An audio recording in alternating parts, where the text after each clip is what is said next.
Alert satellite and radar is showing some heavy rain showers and thunderstorms popping up in Jay County, but it's fairly hit and miss for pretty much everybody else.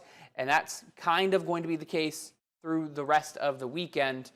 There will be times where it's going to be a little bit wetter, so take an umbrella with you. But there's going to be some dry times as well. First Alert Future Track showing dry conditions for your Friday evening, but overnight into Saturday morning, we're expecting a few less widespread, fairly isolated rounds of rain showers and thunderstorms to pass through. But I wouldn't be surprised if by the time the noon hour rolls around on Saturday that pretty much everybody has to deal with the rain at least at some point.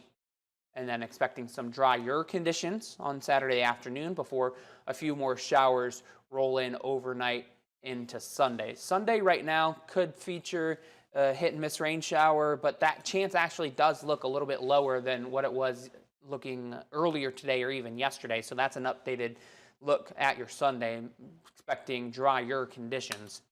But like I've warned, these rain showers and thunderstorms that pop up, if they're able to tap into the moisture in the atmosphere, which there is a lot of, we could be talking about isolated instances where 1 to 2, maybe even 3 inches of rain falls within a relatively short time frame within one isolated location.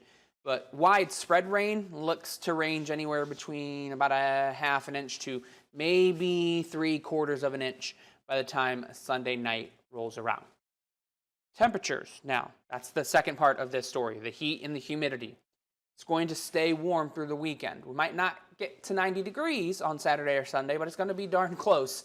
When you wake up in the morning, temperatures will have already been into the low 70s, and then we warm up into the upper 80s on Saturday and into Sunday.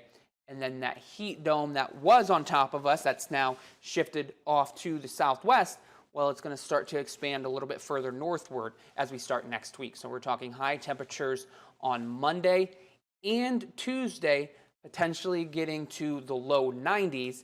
And the muggy meter is going to be really high over the next several days, including Monday and Tuesday.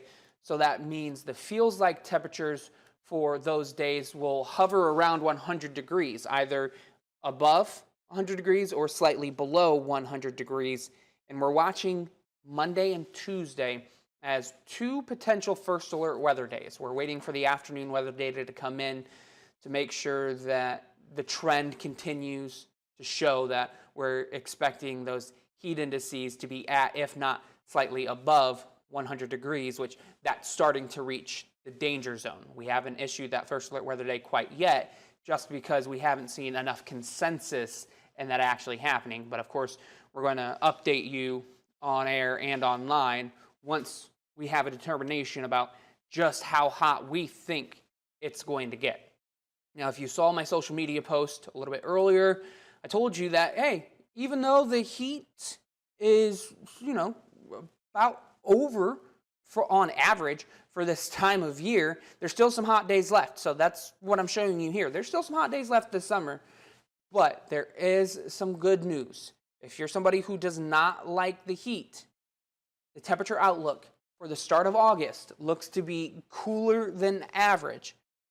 What does that mean for you exactly?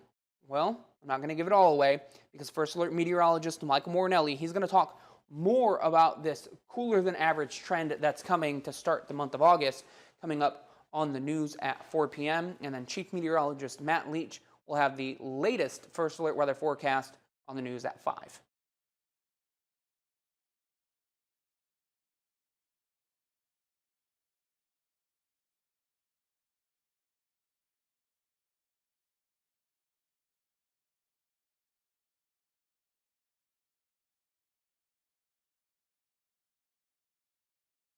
And